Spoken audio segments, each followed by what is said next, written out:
Salut, j'espère que vous allez bien. Aujourd'hui, on se retrouve pour parler de la formation de Community Manager de Justine Roy. Donc, ceux qui me suivent, vous savez que je suis devenue Community Manager après avoir suivi la formation. Je reçois souvent des questions par rapport à ça, notamment sur Instagram par message. Je reçois pas mal de questions de personnes qui hésitent à soit apprendre la formation, soit qui l'ont déjà prise, qui commencent à peine et qui ont envie d'en savoir plus sur les résultats que j'ai pu obtenir, etc. J'ai décidé de vous parler donc dans cette vidéo de la formation parce qu'elle a été mise à jour. Ça fait déjà quelques mois qu'elle a été mise à jour. J'ai mis du temps à vous faire la vidéo tout simplement parce que pour vous faire un retour, il fallait que je me penche sur la formation. Ça fait très longtemps que je ne suis pas retournée voir la formation de Justine. Il fallait vraiment que je prenne le temps de me poser, voir ce qui a évolué, sachant aussi que je ne me souviens pas forcément de l'entièreté de la formation au moment où je l'ai faite puisque ça remonte quand même à il y a 2 ans. Et je voulais prendre le temps vraiment de regarder bien les modules, de revoir des vidéos. Alors je me suis refait quand même plusieurs modules que j'ai mis en accéléré pour voir si je vois une différence par rapport à avant. Je vais vous faire un retour sur tout ça. En me penchant de nouveau sur sa formation, la première chose qui m'a sauté aux yeux, c'est, il me semble qu'elle a tout refilmé, elle a quasiment tout refilmé, toutes les vidéos. Elle a un nouveau décor derrière, donc qui est un peu plus esthétique, un peu plus voilà dans l'air du temps, on va dire. Et même au niveau des visuels, parce que quand elle parle, des fois elle peut mettre des visuels avec voilà des petits mots-clés, etc.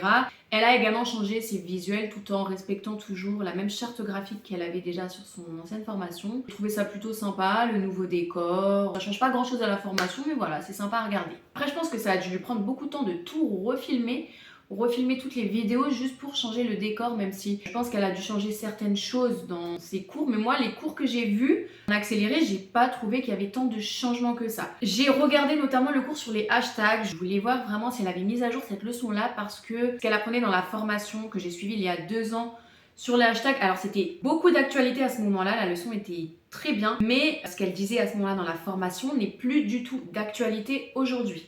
C'est-à-dire qu'aujourd'hui, les hashtags sur Instagram, ça n'a rien à voir avec il y a 1 an ou il y a 2 ans. Au niveau de cette leçon, alors oui, elle a restructuré la leçon. Elle a mentionné rapidement le fait que les hashtags, ce n'est pas la chose la plus importante sur laquelle on doit se focaliser. Mais je trouve quand même que la leçon était plutôt longue pour une chose qui a si peu d'importance aujourd'hui. Personnellement, je trouve que les hashtags sur Instagram n'ont vraiment plus beaucoup d'importance. Ça a de l'importance en fait pour les comptes qui sont déjà mastoc. Avant, on pouvait avoir beaucoup de visibilité grâce aux hashtags, même en étant un petit compte. Moi, je sais que j'obtenais beaucoup de visibilité grâce à mes hashtags. Aujourd'hui, à moins d'être un compte qui était déjà mastoc, ces comptes-là qui doivent continuer à utiliser leurs hashtags vont continuer à être visibles, à être mis en avant dans les hashtags. Mais les petits comptes, il y a plus grand intérêt. Je trouve que les hashtags, c'est vraiment la chose la moins importante. Surtout une stratégie Instagram. Voilà, j'ai juste trouvé que faire une leçon aussi longue, elle n'a pas duré 1 heure non plus la leçon, mais je veux dire en comparaison des leçons juste avant et juste après, la leçon elle doit durer peut-être 10 minutes, entre 10 et 15 minutes. Pour quelque chose qui a aussi peu d'importance actuellement, j'ai trouvé ça pas spécialement hyper utile. Après, ça pourrait être utile si ça revient à changer, parce que comme on le sait, Instagram aime changer tout le temps sa façon de faire. Donc si ça revient comme avant les hashtags, s'il y a encore du changement, ça peut être bien de savoir comment faire une stratégie de hashtag. Mais pour le coup, j'ai pas trouvé ça hyper utile. Voilà. Petite parenthèse, j'avais prévu de prendre mon ordinateur pour revoir en même temps pour être sûre de ne rien oublier. Mais mon ordinateur m'a lâché cette nuit. Ça fait 2 semaines que j'attends pour pouvoir filmer mes vidéos YouTube. Puisque c'était le seul créneau que j'avais là en 2 semaines. Et là, j'aurais plus de créneau encore pendant 2 semaines pour filmer mes vidéos YouTube. Et donc, j'attendais avec impatience ce moment. Et sachez que mon ordinateur m'a lâché aujourd'hui. J'étais en train de bosser pour ma cliente. Donc, c'est vraiment génial. Donc voilà le truc qu'on n'aime pas du tout. Voilà, je ne sais pas quand mon ordinateur sera réparé. Bref, je vous raconte toute ma vie juste pour vous dire que je n'ai pas la formation là tout de suite sous les yeux pour pouvoir revenir dessus. Mais j'ai gardé en tête puisque j'avais déjà regardé du coup la formation. Donc la plupart des leçons restent quand même similaires, j'ai l'impression, par rapport à l'ancienne formation. Par contre, il y a quelque chose que j'ai énormément apprécié, c'est qu'elle a ajouté une leçon sur les publicités Facebook Ads. Donc c'est quand même une assez grande leçon qui dure, il me semble, 1 demi-heure, voire peut-être même plus d'1 demi-heure. C'est vraiment les bases, on va prendre les bases de la publicité sur Facebook Ads. Et j'ai trouvé ça vraiment génial. Alors moi, c'est quelque chose que je n'ai jamais eu à utiliser en tant que community manager. Je n'ai jamais eu à faire les publicités Facebook Ads, mais je sais que j'ai déjà eu des demandes. J'avais déjà eu un prospect qui m'a demandé si je faisais ça et que c'était compris dedans. Normalement, il y a une personne qui est spécialisée pour les publicités, mais c'est pas tout le monde qui le sait. Quand une entreprise recherche quelqu'un pour gérer ses réseaux sociaux, il n'est pas au courant forcément de tous les métiers, de ce que chacun fait. Lui il fait ceci, lui il fait cela, lui il fait que la publicité Facebook Ads. C'est ceux vraiment qui travaillent dans le domaine même du marketing digital qui en général connaissent ces métiers. Et c'est pas toutes les entreprises, tous les entrepreneurs qui ont les moyens de prendre des personnes pour chaque spécialité. Des fois, ils vont vouloir quelqu'un pour gérer leurs réseaux sociaux, ils ont juste les moyens de payer une seule personne, donc ils vont rechercher une personne qui sait faire des pubs Facebook Ads, qui sait gérer plusieurs réseaux sociaux, qui sait faire du montage vidéo, etc. Tout ça pour dire que j'ai trouvé vraiment top qu'elle fasse une leçon sur Facebook Ads. J'en ai été vraiment ravie. Après, il faut dire que moi, je n'ai aucune expérience avec ces publicités, comme je vous l'ai dit. Donc pour moi, ça me paraît bien vu que je partais de zéro en termes de connaissances. Elle a laissé sur sa formation tous les lives qui étaient déjà présents. C'est des bonus, c'est des lives qu'elle fait avec d'autres personnes. Donc ça peut être soit des personnes qui ont suivi sa formation, qui ont extrêmement bien réussi, soit ça peut être des experts dans d'autres domaines. Par exemple, il y a une experte Pinterest. Personnellement, le live avec l'expert Pinterest, je le trouve pas hyper utile pour une community manager. Enfin, je sais pas, s'il y a d'autres CM qui passent par là, dites-moi en commentaire ce que vous en pensez, mais j'ai pas l'impression que c'est hyper utile. C'est juste mon avis.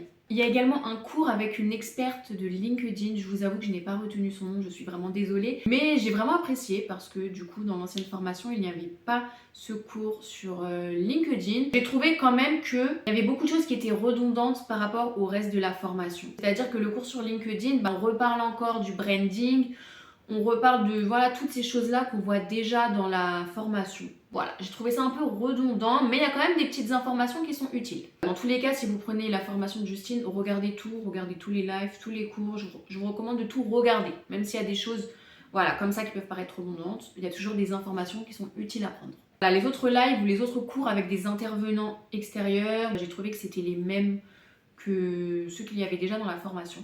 Et en fait le cours, quand je dis le cours concernant LinkedIn, c'est un module. En vrai c'est un module de formation qui est dédié à LinkedIn. C'est pas juste une seule vidéo. Donc c'est un module dans lequel il y a plusieurs vidéos. Les leçons que j'ai trouvées intéressantes dans le module LinkedIn, c'est une leçon sur les techniques de copywriting. Donc je trouve ça vraiment top d'avoir fait une leçon dessus. Et en parlant de copywriting, il y a également une autre leçon, il y a une vidéo un peu plus tard, je ne sais plus dans quel module il s'agit, c'est avec un autre intervenant qui parle encore une fois de copywriting. En fait, c'est comment lier le copywriting et le SEO, donc les techniques de référencement. Donc ça aussi, j'ai trouvé bien d'avoir mis une leçon sur ce sujet. Il y a également tout un cours, donc tout un module en fait sur le réseau social YouTube qui n'était pas présent auparavant. Si mes souvenirs sont exacts, auparavant il y avait juste une leçon. En fait, il y avait un module qui regroupait tous les autres réseaux sociaux autres qu'Instagram. Et il y avait environ une ou deux leçons pour chaque réseau social. Là, on a tout un module qui est dédié donc à LinkedIn, tout un module dédié à YouTube. Le module dédié à YouTube, je l'ai rapidement survolé parce que je me suis rendu compte que c'était vraiment pour les débutants. Moi personnellement qui suis sur YouTube, je n'ai rien appris d'incroyable, mais pour quelqu'un qui n'a jamais fait de réseaux sociaux et qui n'a jamais été sur YouTube, que ce soit pour lui-même ou pour un client par exemple, il apprendra certainement des choses. Je pense avoir fait le tour des points importants qu'il fallait souligner concernant la mise à jour. Ensuite, il y a une question qu'on vient me poser très souvent concernant le prix de la formation. Alors moi je ne connais pas quel est son prix actuel, je ne suis pas en relation avec elle. Quand je l'ai acheté, j'ai payé 2000 €, ce qui était déjà un très gros budget pour moi à l'époque. J'ai ouï dire que le prix avait beaucoup augmenté. Je sais que j'ai eu une étudiante dans mes DM qui m'a dit qu'elle n'a pas pu prendre le prix de la formation parce qu'elle était à 3000 €.